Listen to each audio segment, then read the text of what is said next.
Israel के साथ हम शुरू से खड़े रहे हैं। ऐसा कौन सा मामला है जहां हम नहीं खड़े रहे हैं? अटल बिहारी वाजपेयी से लेके मनमोहन सिंह से लेके मोदी जी तक सबका स्टैंड क्लियर है, 2 नेशन पॉलिसी। इजराइल अलग होगा, फिलिस्तीन अलग होगा। कहां चेंजिंग आई है हमें नहीं समझ में आ रहा है। शुरू से तो हम लोग वही कह रहे हैं, आज भी हमने वही कहा है। क्या चेंजिंग नहीं आई है हमें नहीं समझ में आता है। मीडिया में ना कई चीजें होती हैं, 2 चीजें परोस दी जाती है, ये ऐसे हो रहा है, ऐसे हो रहा है, वो दोनों में से कुछ नहीं हो रहा है।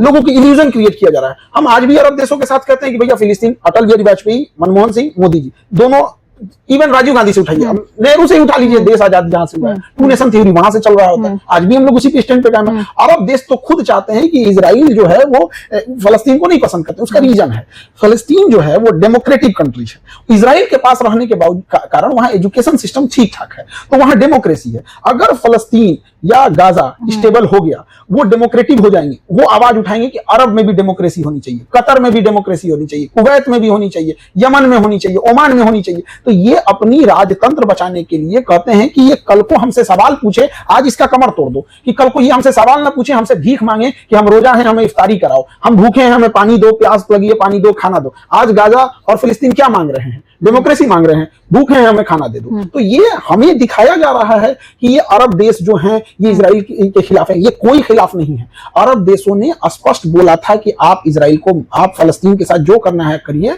हम ऊपर से आपके साथ दिखाएंगे कि हम आपके साथ नहीं है। इसका जीता जागता उदाहरण, ईरान जब इजराइल पर मिसाइल मारता है तो उस मिसाइल को आधे रास्ते में अरब, कुवैत, जॉर्डन और ये सीरिया, यहाँ के बेसिस से मार के गिरा दिए जाते हैं।